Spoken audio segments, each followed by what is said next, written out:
2,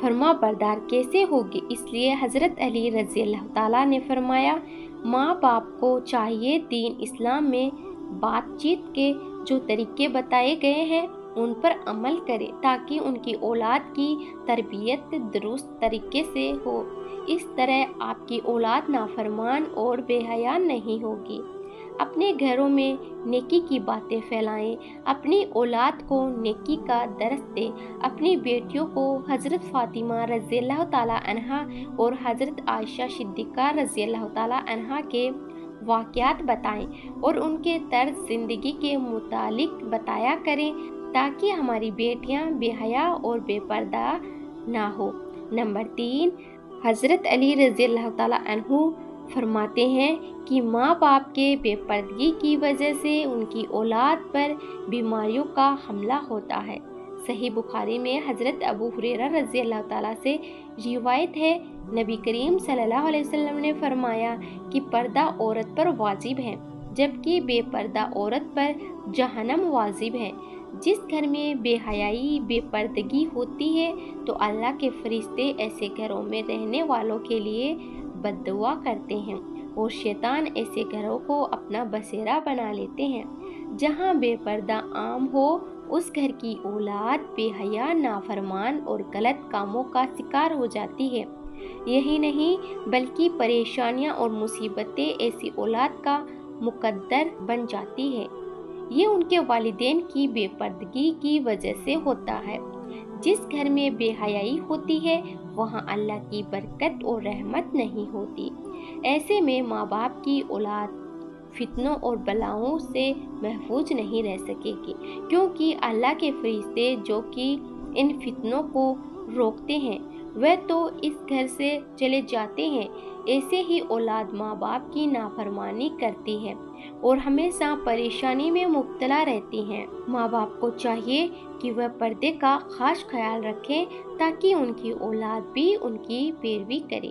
آپ نے مشاہدہ کیا ہوگا کہ آپ کے ارد گرد جو ماں باپ پردے کا خیال نہیں رکھتے تو ان کی باتیں زبان زد عام ہوتی ہے۔ اکثر عورتیں کہتی ہوئی دکھائی دیتی ہے پردہ دل کا ہونا چاہیے، تو ایسی عورتوں کو اللہ کے غضب سے ڈرنا چاہیے کہ کیا ان کا دل حضرت فاطمہ رضی اللہ تعالیٰ عنہا اور حضرت عائشہ صدیقہ رضی اللہ تعالیٰ عنہا کے دل سے زیادہ پاک ہے؟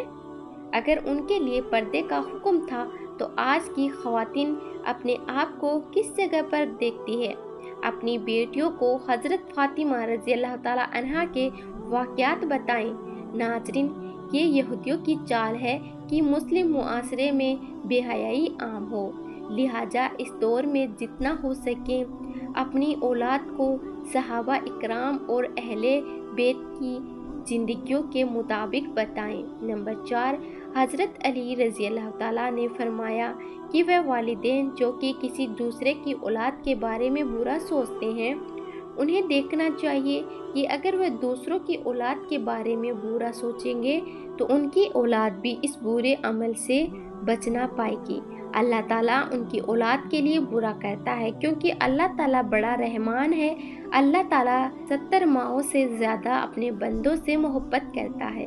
اگر تم کسی کی اولاد کو پریشانی میں ڈالو گے تو اللہ تعالیٰ وہی نظریہ تمہاری اولاد پر مسلط فرما دیتا ہے، کیونکہ جیسا کرو گے ویسا بھرو گے۔ جیسا تم دوسروں کی اولاد کے متعلق سوچتے ہو اللہ تعالیٰ وہی نظریہ دوسروں کے ذہن میں تمہاری اولاد کے متعلق بنا دیتا ہے۔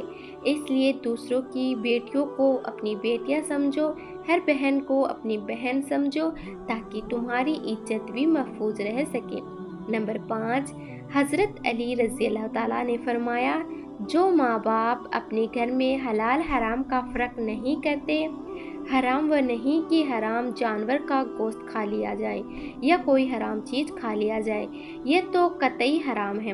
حرام وہ ہے جو حلال کو حرام کر کے کھایا جاتا ہے، کسی کو دھوکہ دے کر اس کا حق کھا لیا جائے یا کسی غریب مسکین کا حق کھا لیا جائے تو یہ بھی حرام ہی ہے۔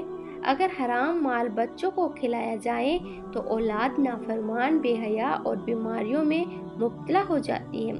آج کل یہ بیماریاں ہمارے معاشرے میں عام ہو گئی ہے۔ کیا حرام کھانے والے اسے حلال سمجھ کر کھا رہے ہیں؟